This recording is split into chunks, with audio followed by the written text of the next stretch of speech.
की बात करें। धन्यवाद। जिंदा दिलेश्वर कामत जी, जिंदा चुनवाया उनको नहीं। दिलेश्वर कामत जी, श्री दिलेश्वर कामत जी।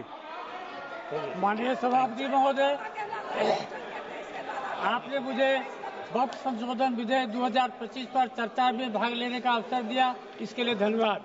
यह विधेयक राष्ट्रहित एवं मुस्लिम समुदाय के कल्याण के लिए लाया गया है।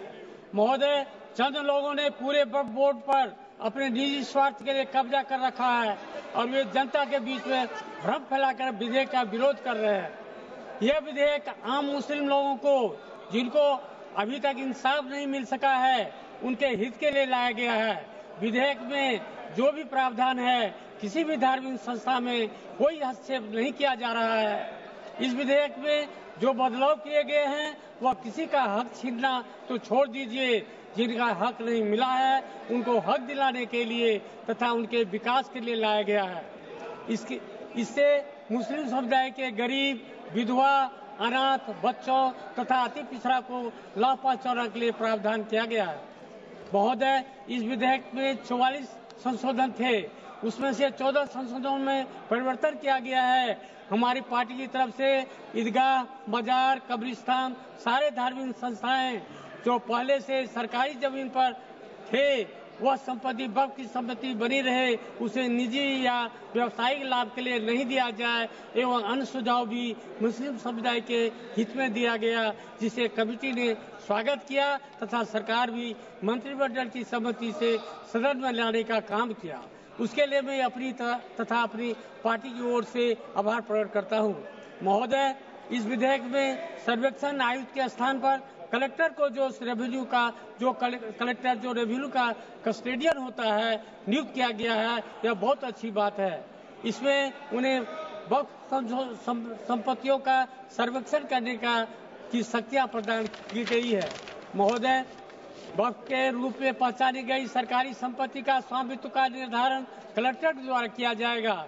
न्यायाधिकरण के निर्णय की अंतिम पता को निरस्त कर दिया गया है तथा विधेयक में उच्च न्यायालय में सीधे अपील का प्रावधान है, जो 1995 में नहीं था।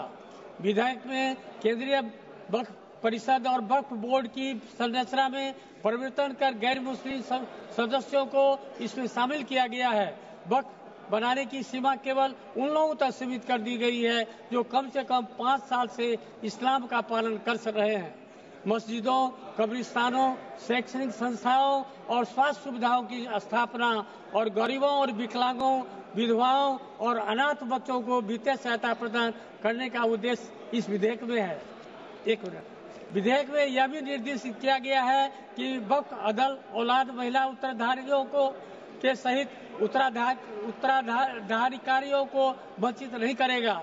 ट्रिब्यूनल के आदेश के खिलाफ 90 दिन के भीतर उस न्यायालय में अपील की जा सकती है। यह विधेयक राज्य सरकार के वक्फ बोर्ड के सदस्य नामित करने का राज्यों की अनुमति देता है। इस विधेयक में वक्फ की संपत्ति को पारदर्शी बनाए रखने के लिए डिजिटल पोर्टल पर अंकित करने का प्रावधान किया गया। एक मिनट, यह विधेयक पारदर्शिता लाने का वादा करता है। यह वक्फ संपत्तियों को अवैध कब्जों से मुक्त करने का संकल्प लेता है और सबसे बढ़कर यह उन मुसलमानों को सशक्त बनाने का रास्ता खोलता है जिन्हें वर्षों का कमजोर रखा गया।